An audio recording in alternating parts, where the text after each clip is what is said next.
The world is trying to get out of a very serious financial and economic crisis.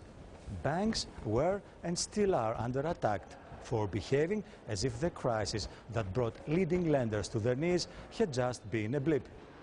The European Union is suffering from an economic recession, higher unemployment, huge government spending to stabilize the banking system, debts that future generations will have to pay back.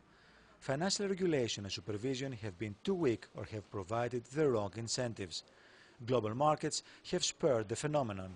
Lack of transparency and the complexity of bank products have made things much worse. In spite of some progress, too much of the European Union supervisory framework today remains seriously fragmented, and repair is necessary and urgent. In responding to the financial crisis, the European Commission has adopted additional legislative proposals to further strengthen financial supervision in Europe.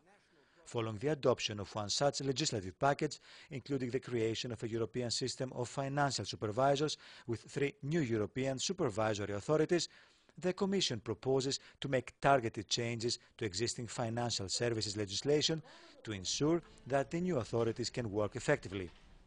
During a public hearing on the Financial Supervisory Package, the current state of play and the future options for the European Union's supervisory bodies was discussed with members of the European Parliament from the Economic and Monetary Affairs Committee and leading experts, including Jacques de Larosière, chairman of the High-Level Group on Financial Supervision.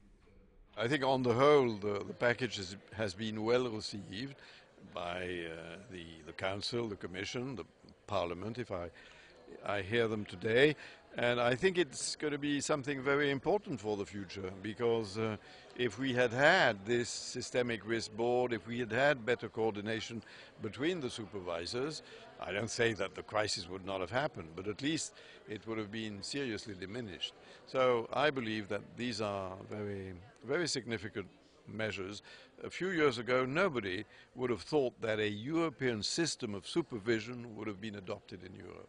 Now, it still can be, I would say, improved, but it's a big step forward.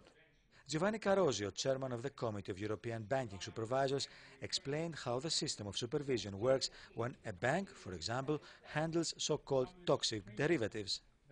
If we see a bank that is investing in complex products, in particular, if we see a bank that invests in products for which, to analyze the implications of which it is not equipped, then we would, of course, take action.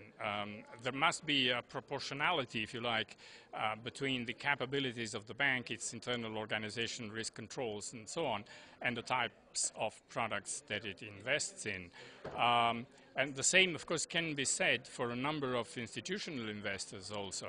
I think there is something that can be done in terms not only of making sure that banks do not do risky things, but also in terms probably of some standardization of products where they are used for the particular forms of investment of pension funds, for instance, or other cases where there is clearly a problem of stability.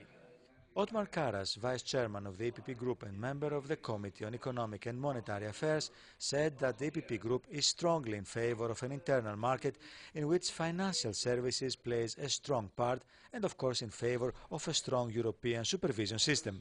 The financial services are global services. We see it now very clear in the financial and economic crisis. But our control systems, our supervision systems, are mainly national systems.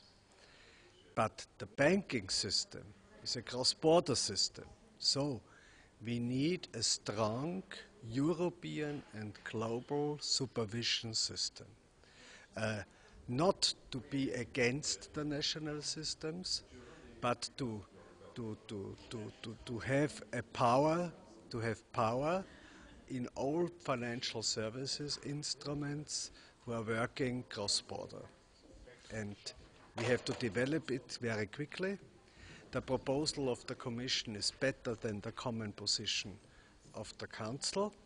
So the European Parliament and the European People's Party is to enforce a strong European supervision system like the system of the European Central Bank.